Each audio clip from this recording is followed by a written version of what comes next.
então aqui é a ficha que a gente normalmente utiliza. A gente coloca aqui a data, né, da avaliação, é algo sempre muito importante. E algumas informações gerais, como o nome, o telefone do paciente. E uma das coisas que eu gosto, que eu sempre coloco também nessa ficha, é um contato de um familiar, e eu vou explicar para vocês por quê. Porque muitas vezes você pode estar atendendo no ambulatório o paciente com disfunção cardiorrespiratória, é um paciente que está propenso a ter algum tipo de intercorrência. E caso essa intercorrência aconteça, você obviamente vai ter que prestar, né, o atendimento, o suporte básico por esse paciente e, óbvio, comunicar à família dele, à esposa, ao filho, caso ele não esteja acompanhado. Então, imagina você estar numa situação que você está atendendo você e o paciente em casa e, de novo, a gente nunca espera que isso vá acontecer, mas a gente, ao mesmo tempo, tem que estar preparado. E, por exemplo, o paciente tem uma taquicardia, ele tem uma síncope, e aí, como é que você vai fazer? Por mais que você direcionar esse paciente a um atendimento de emergência, você precisa comunicar, ligar para a família dele. Então, é uma coisa que eu chamo sempre a atenção. A gente colocou, não sei se vocês estão vendo aqui, a primeira, segunda, terceira, quarta, quinta linha, telefone do familiar, né, e o parentesco para você estar falando. Tem questões mais gerais aí, como a data de nascimento, assim, identificação de forma geral você sempre coloca, né? Outra coisa que eu acho muito interessante também da gente colocar é a profissão do paciente e o grau de escolaridade dele. Por quê? Porque muitas vezes, eu, por exemplo, eu falo isso sempre, né? Eu já atendi todos os tipos os perfis de pacientes que você imaginar, né? De pacientes que muitas vezes eles não sabem ler, a um paciente que tem mestrado, doutorado, e essa identificação ela tem que acontecer no começo, né? Até pela abordagem que você vai ter com o paciente, a forma que você vai falar com ele, até para não evitar constrangimentos, como já aconteceu comigo. Eu sempre costumo falar, uma vez eu fui mostrar uma escala de Borg para o paciente, e aí ele me disse que ele não sabia ler. Então, isso tem que acontecer, essa percepção sua sobre o paciente, ela tem que acontecer no início da avaliação, não é depois, né? Até para evitar esse tipo de situação. Então, algumas perguntas também que eu coloco aqui para o paciente é se ele possui plano de saúde também, já pensando numa situação como essa, de sempre, paciente cardiorrespiratório que você vai atender em casa ou a domicílio, você tem que, a gente sempre evita, mas sempre temos que estar preparados para uma situação de intercorrência. Então, você vai saber se você vai, por exemplo, ligar para o SAMU ou você vai ligar para um serviço de atendimento móvel, caso ele tenha esse vínculo, né? Outra coisa que eu sempre pergunto nós somos profissionais autônomos e o paciente que vai ser atendido por nós, ele não precisa obrigatoriamente ser encaminhado por um médico. Mas eu sempre prefiro que o meu paciente ele tenha passado por uma consulta médica. Por quê? Porque nesse caso eu vou estar muito mais tranquilo em relação às medicações que ele vai estar fazendo, né? Eu vou poder ser um pouco mais arrojado em relação à minha prescrição de exercícios. Então, não só o atendimento médico, mas a equipe multiprofissional, a própria reabilitação, ela prega isso. Então, é uma coisa que eu recomendo que vocês que vão atender um paciente em casa, vocês estejam a par disso. É um paciente que te procurou de demanda espontânea. Isso é muito bom até para a nossa profissão. Mas é muito importante quando ele faz esse acompanhamento, né, multiprofissional e acompanhamento médico. E também você está vendo aqui, ó, uma perguntinha, né? Se ele possui a liberação médica. Isso também é importante, porque às vezes ele faz acompanhamento e não tem, né, apesar de que muitas vezes essa liberação é feita em conjunto. Mas até para saber, assim, ó, foi o médico que pediu para você procurar um fisioterapeuta, foi você mesmo que procurou, isso é mais no campo do entendimento, né? E aqui embaixo, obviamente, as queixas do paciente, as principais. A gente pontua algumas que estão mais associadas ao paciente com disfunção cardiorrespiratória, falta de ar, tosse, fadiga, dores pelo corpo, ou alguma outra queixa que ele tenha que não esteja descrita. Então, assim, a anamnese inicial a gente trata dessa forma. Antecedentes familiares é importante também. Você vai atender um paciente que o pai dele, o irmão, o tio já infartaram e ele te traz isso, então você já fica mais atento e sabe que ele vai ter um risco maior sobre esse aspecto. Você está vendo aqui que eu também gosto de colocar a respeito das medicações que esse paciente utiliza, né? Inclusive, Vini, era uma pergunta, né, que eu tinha em relação a, né, na sua avaliação, quais as medicações normalmente os pacientes usam, que nessa parte de reabilitação cardiorrespiratória você precisa ter uma preocupação maior, qual que você sempre investiga, que vai, você sabe que vai ter uma certa interferência nas suas condutas ou não? Isso é muito importante, né? Inclusive, um post recente que a gente fez lá na nossa página do Instagram, eu até falei sobre isso, né? Nós não somos profissionais que prescrevem, no caso, fisioterapeutas, né? Nós não prescrevemos as medicações, mas a medicação diz muito a respeito do paciente. Eu sei que, não sei, muitos aqui já tiveram, já passaram, mas eu cito sempre o exemplo do paciente de UTI. Eu trabalhei em UTI um tempo, né? Então, se você chega à beira-leito, você vê que o paciente está usando noradrenalina e dobutamina, Exato. Você tem uma ideia de como aquele paciente se encontra. No nosso perfil de paciente não é diferente, né? Então, o paciente que usa simvastatina, paciente que usa glifage, ou paciente que usa carvedilol. Na verdade, quanto mais medicações ele utilizar, isso se ele fizer, se ele é acompanhado, né, pelo médico, né? Que também, às vezes, ele não usa nada, você acha que ele está tranquilo, mas ele não usa nada porque ele não está fazendo acompanhamento. Então, você tem que ter esse discernimento, por isso que essa pergunta tem que vir antes. Mas as principais medicações que você vai encontrar são antihipertensivos, né, são beta-bloqueadores, são medicações para o controle do perfil lipídico.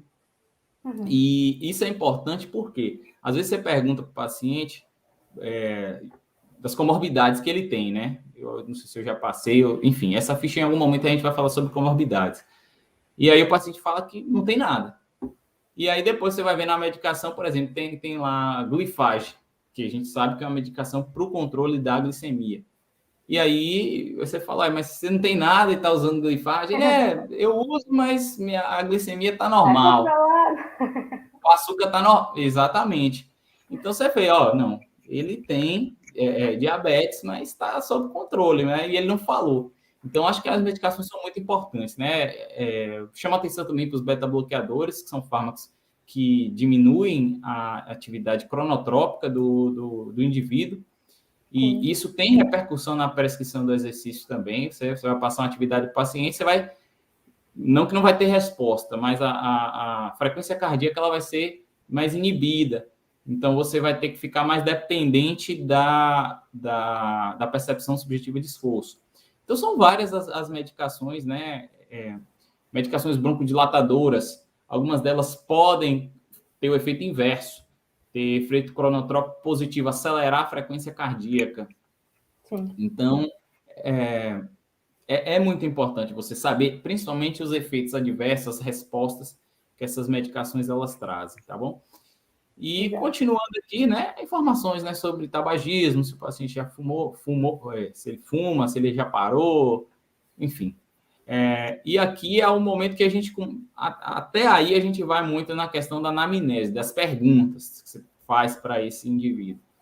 E aí, na sequência, a gente já parte, né, você já começa a ter o contato mesmo com ele, que é quando você vai mensurar os sinais vitais. Então, frequência cardíaca, eu sempre gosto de colocar aqui alguns sinais vitais, né? Frequência cardíaca, saturação, pressão arterial, e também alguns critérios antropométricos, né? Altura, peso, até para você calcular o próprio IMC do paciente.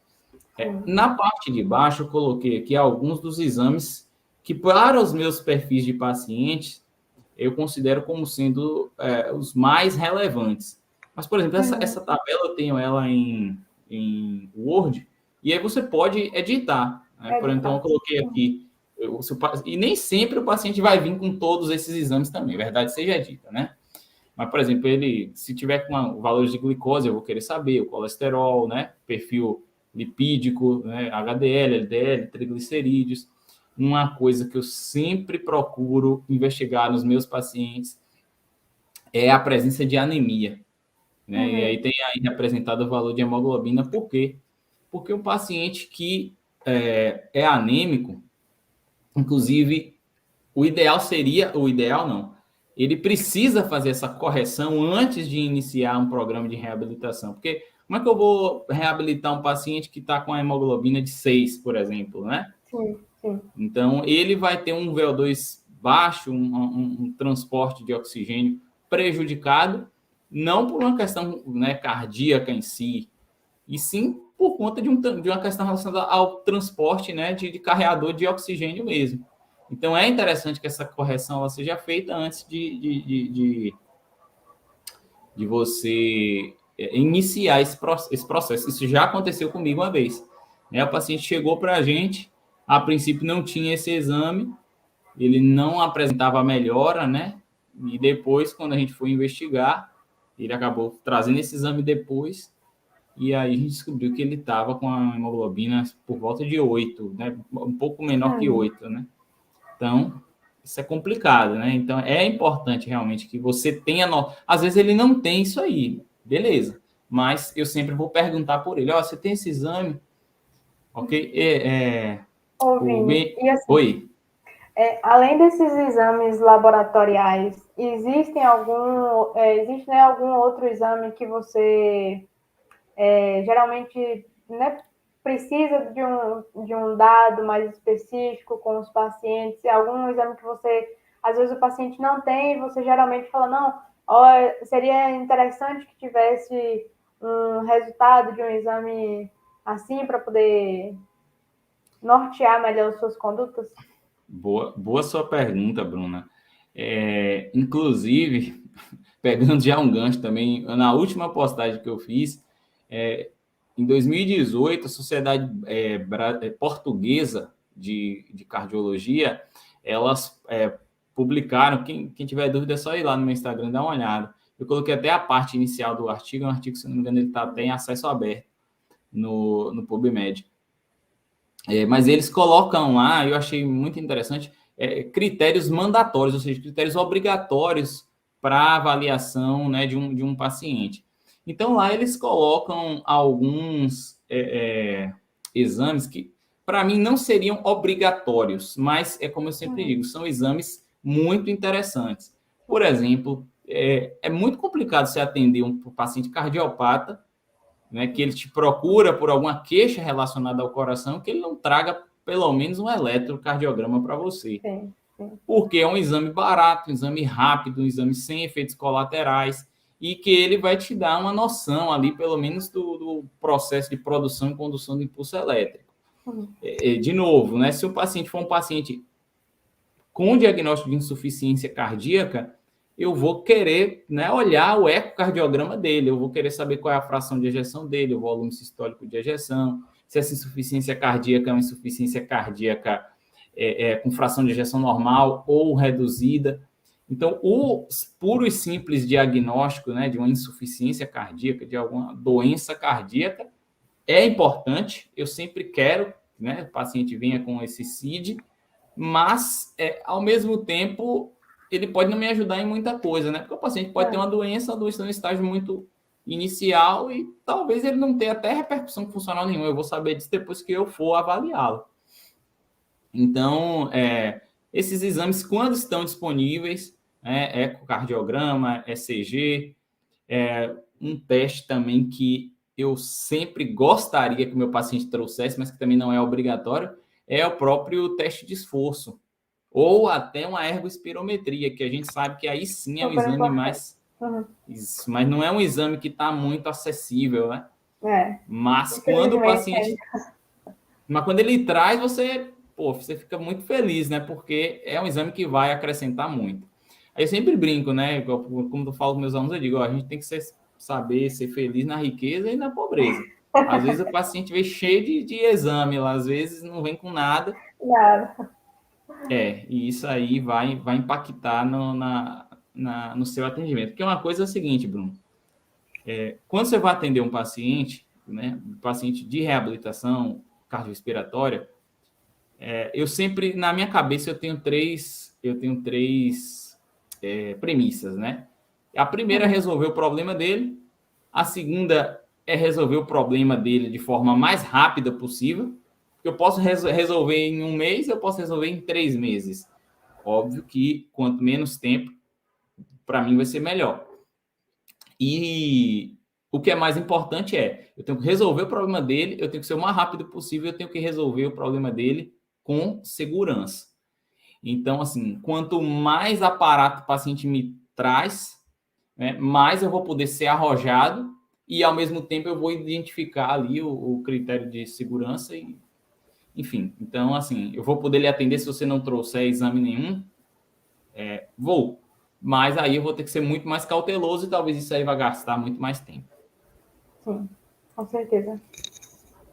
Eu coloquei até aqui, ó, por exemplo, alguns dos parâmetros relacionados ao ecocardiograma que eu gosto de colocar.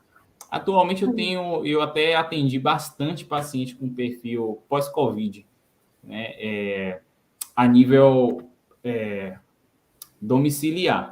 Hoje eu trabalho no centro pós-Covid, mas aí como eu falei, é uma outra estrutura, né? O paciente passa por uma equipe, então ele já chega muitas vezes já com a espirometria em mãos, né?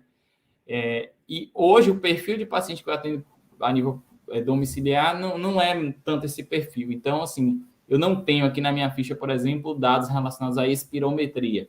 Mas isso aí, como eu falei, gente, isso aí vai da prática de cada um, do perfil de paciente que você atende. Então, eu já cheguei a ter um momento, hoje eu acabei retirando, porque eu não utilizo mais. Sim. E aí, na sequência... Diga, só pode falar. Rapidinho, Vini. Já que você tocou aí, né, nos pacientes pós-Covid, esse perfil dos pacientes, qual foi a grande diferença, assim, que você teve que se adaptar, né, para poder ver um perfil de pacientes que não era conhecido, mas que surgiu em grande quantidade, né? Como foi para você, assim, quais as principais diferenças em relação ao paciente pós-Covid e ao que você já tinha um costume de acompanhar de outros, né? De paciente cardiorrespiratório mais comuns. Engraçado você perguntar isso, que eu lembrei de uma história interessante, né? Um profissional lá do hospital onde a gente trabalhava, na verdade é um médico, ele teve Covid e aí o pessoal me falou, olha, você tem como você atender ele? Aí eu falei, ó, gente, minha prática é reabilitação cardíaca, né? E aí, então assim, é um perfil diferente de paciente. E aí minha colega me falou uma coisa que eu fiquei, no momento, me perguntando. Ela falou assim, Vinícius, mas vem cá, se você, que o paciente não tem falta de ar, os pacientes que você atende, o paciente não tem cansaço, é o perfil do paciente que você vai atender aqui. Aí eu parei para pensar assim, eu falei assim, caramba, realmente, ela tá certa. Aí ela falou assim, ó, e outras, se vocês que trabalham com reabilitação cardíaca, com reabilitação pulmonar, não acertar atender um paciente desse, que ninguém mais vai conseguir.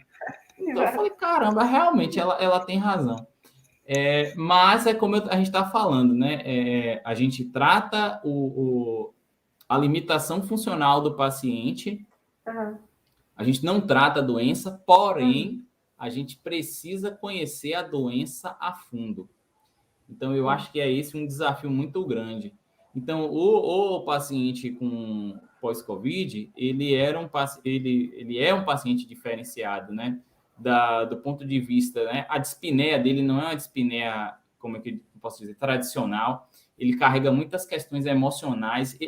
Assim, eu conseguia entender muito bem o processo de dispneia de um paciente cardiopata, né? Como eu ia fazer, ela segue um padrão. E desse perfil de paciente, a gente percebia que não, né? Não, assim, de repente o paciente estava bem, do nada ele sentia uma falta de ar, às vezes ela vinha acompanhada com queda de saturação que o cardiopata, por exemplo, não tem, a gente tinha que suplementar oxigênio. às vezes o paciente não tinha uma espirometria, e no começo, por exemplo, não tinha espirômetro, né? Não tinha esse hábito de ter. Então, assim, você fica sem saber, poxa, eu vou fazer algum tipo de recrutamento com esse paciente. Então, assim, no fundo, eu fui me adaptando, mas é um perfil de paciente que tem praticamente as mesmas queixas, mas eles têm muitas peculiaridades, né? E eu apanhei bastante no começo, né? Mas acabei, né, me acostumando mais. Depois eu fui trabalhar no centro e hoje já estou mais ambientado a esse perfil de paciente. Perfeito. Aí, com relação aqui aos testes funcionais, gente, aí de novo, vai depender da sua expertise com o teste, dos dispositivos que você tem, do espaço que você tem. Eu coloquei aqui alguns testes que a gente utiliza. Então, por exemplo, aqui a avaliação você pode fazer, se tiver um manuvaculômetro, você vai avaliar a força através da API máxima. Mas você pode usar, por exemplo, o S-Index, se você tiver um Power Breath também.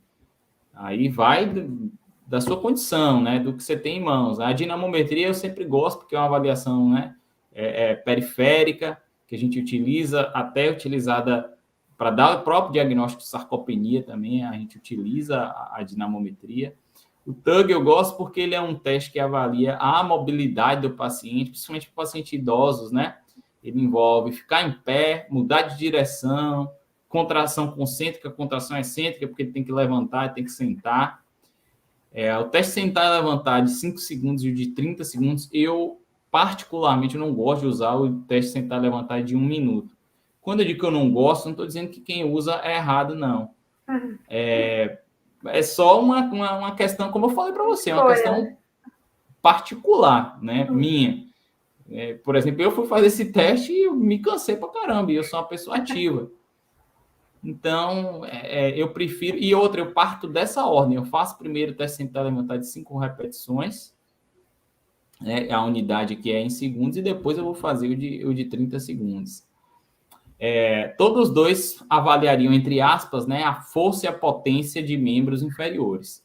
Embora hoje no mercado já existem, obviamente que com um preço muito maior, dispositivos que a gente consegue avaliar a força de cada movimento. Né? Então, flexão de cotovelo, você vai ter ali um valor. Compara flexão de cotovelo do membro superior direito com o membro superior esquerdo, abdução de ombro. Então, você tem um relatório completo. Por exemplo, eu não disponho desse dispositivo. É algo que está aí no nosso radar, mas é algo importante, né? Que acrescenta muito na avaliação.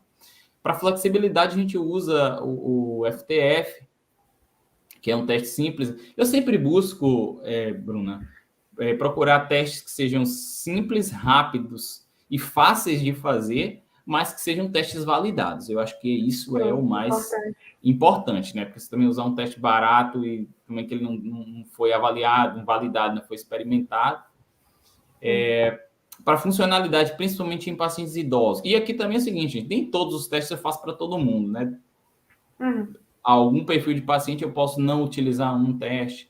O SPPB, por exemplo, eu gosto bastante tinha utilizado também. O SPPB e o TUG.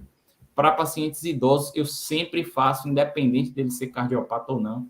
Às vezes, alguém convida, vem atender meu avô, ele não tem problema cardíaco não, mas é para melhorar a funcionalidade. Então, eu uso esse tipo de teste.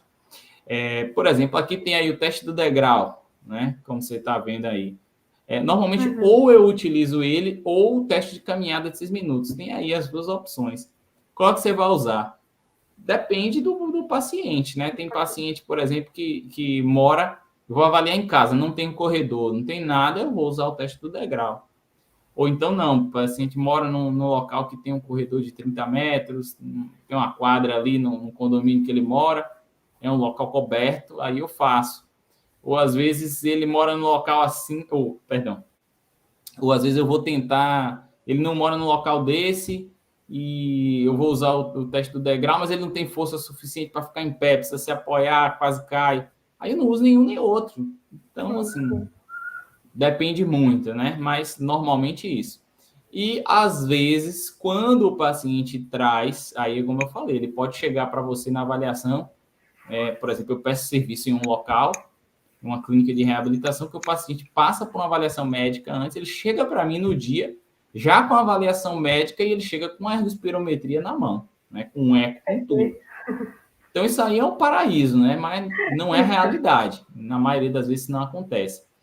E agora, uma coisa que é importante, né? Mesmo assim, quando ele vem com um teste desse, que a ergospirometria seria um teste top, eu acho que vale a pena você utilizar um teste para avaliar um endurance, né? Como ou o teste do degrau ou o teste de caminhada, porque as reavaliações vão depender de você. Você deve estar vendo aí que tem uma data em cima e a data embaixo.